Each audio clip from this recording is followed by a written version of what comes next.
Breaking చూస్తున్నాం. Gannavaram IndiGo విమానానికి పెను ప్రమాదం తప్పింది. టేకాఫ్ సమయంలో విమానం వీల్ తెరుచుకోలేదు. దీంతో విమానాన్ని మళ్లీ టేకాఫ్ చేశాడు పైలట్. దీంతో కొద్దిసేపు గాల్లోనే చక్కర్లు కొట్టింది. అనంతరం కొద్దిసేపటికి విమానం సేఫ్గా ల్యాండ్ అయింది.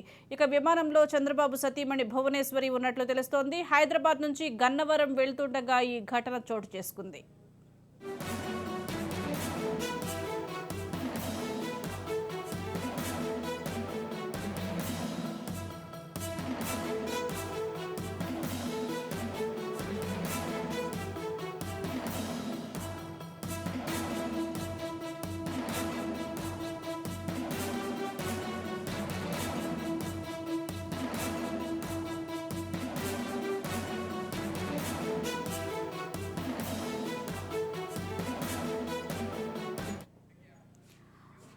గన్నవరం ఇండిగో విమానానికి పెను ప్రమాదం తప్పింది. టేకాఫ్ సమయంలో విమానం వీల్ తెరుచుకోలేదు. దీంతో విమానాన్ని మళ్లీ టేకాఫ్ చేశాడు పైలట్. దీంతో కొద్దిసేపు గాల్లోనే చక్కర్లు కొట్టింది.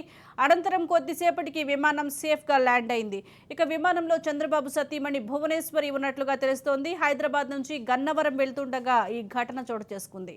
దీనికి సంబంధించి పూర్తి సమాచారం మా ప్రతినిధి రాజేందర్ అందిస్తారు. రాజేందర్. సుజాత, అంటే కృష్ణా జిల్లా గన్నవరం విమానాశ్రయంలో ఇండిగో విమానం అంటే ల్యాండ్ కాకపోవడంతో మొత్తం అంటే ప్రయాణికులు ఆందోళన చెందారు. గన్నవరం విమానాశ్రయంలో ల్యాండ్ అయ్యేందుకు రన్వే పై వచ్చి మళ్ళీ టేకాఫ్ అయింది ఇండిగో విమానం. అంటే విమానం వీల్ ఓపెన్ అవ్వకపోవడంతో టేకాఫ్ అంటే పైలట్ అప్రమత్తమయ్యేసి టేకాఫ్ చేశారు పైలట్. అంటే టేకాఫ్ అయినా అంటే ఇండిగో విమానం గాల్లోనే ఎగరడంతో అంటే చాలా మంది కంగారు పడ్డారు. ప్రయాణికులు కూడా దాదాపు 20 నిమిషాల పాటు గాల్లో చక్కర్లు కొట్టింది. అంటే మొత్తానికి అయితే వీల్ ఓపెన్ అయిన తర్వాత చివరకు అంటే విమానాన్ని పైలట్ ల్యాండింగ్ చేశారు. అసలు ఏం జరుగుతుందో ఏంటో అని చెప్పి ప్రయాణికులు కూడా ఆందోళనకు పోయారు. హైదరాబాద్ నుంచి విజయవాడకు రావడానికి అంటే నారా భువనేశ్వరి కూడా అదే ఫ్లైట్ లో ఉన్నారు.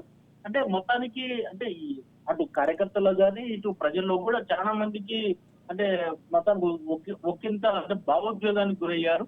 అసలు 20 నిమిషాల పాటు గాల్లోనే చక్కర్లు కొట్టడంతో మొత్తానికి అంటే హై టెన్షన్ అనేది కూడా చాలా మందికి అక్కడ ఏర్పడిందని చెప్పుకోవచ్చు.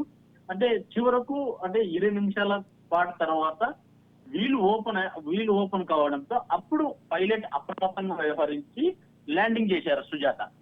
Right, thank you Rajender.